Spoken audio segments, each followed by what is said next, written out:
நேபாளத்தின் அடுத்த பிரதமர் ஆகிறாரா பாலன் ஷா என்ற கேள்வி எழுந்திருக்கிறது. மேலும் விவரங்களை எமது செய்தியாளர் ரமேஷ் வழங்க கேட்கலாம்.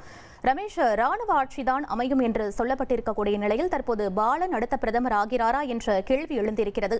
இவருடைய பின்னணி என்னவாக இருக்கிறது? முழு விவரங்களை பதிவு பண்ணுங்க. நிச்சயமாக நேபாளத்தில் இளம் தலைமுறையினரின் போராட்டத்தை தொடர்ந்து பிரதமராக இருந்த ஷர்மா ஒலி தன்னுடைய பதவியை ராஜினாமா செய்திருக்கிறார். இந்த சூழ்நிலையில் அடுத்த நேபாள பிரதமர் யார் என்ற கேள்வி எழுந்துள்ளது.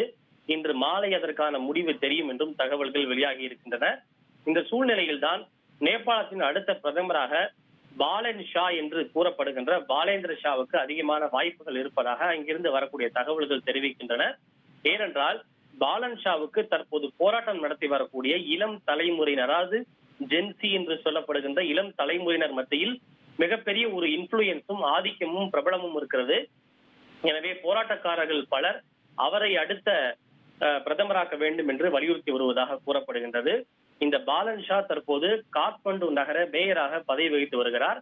கடந்த 2022ஆம் ஆண்டு காத்மண்டு நகர மேயராக போட்டியிட்டு வெற்றி பெற்ற இவர்தான் காத்மண்டினுடைய சுயேட்சையாக போட்டியிட்டு வெற்றி பெற்ற முதல் நபர் என்ற சாதனையை படைத்திருக்கிறார். இவருக்கு வயது 35 தான் ஆகிறது.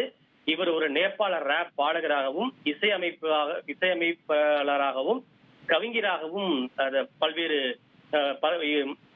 முக்கியமான விஷயங்களை செய்திருக்கிறார். அந்த வகையில் தற்போது அவருக்கான வாய்ப்பு அதிகமாக இருப்பதாக கூறப்படுகிறது. எது எப்படி இருந்தாலும் இன்று மாலை அனைத்து கட்சி கூட்டத்திற்கு பிறகு இதில் ஒரு தெளிவு கிடைக்கும் என்று எதிர்பார்க்கப்படுகின்றது.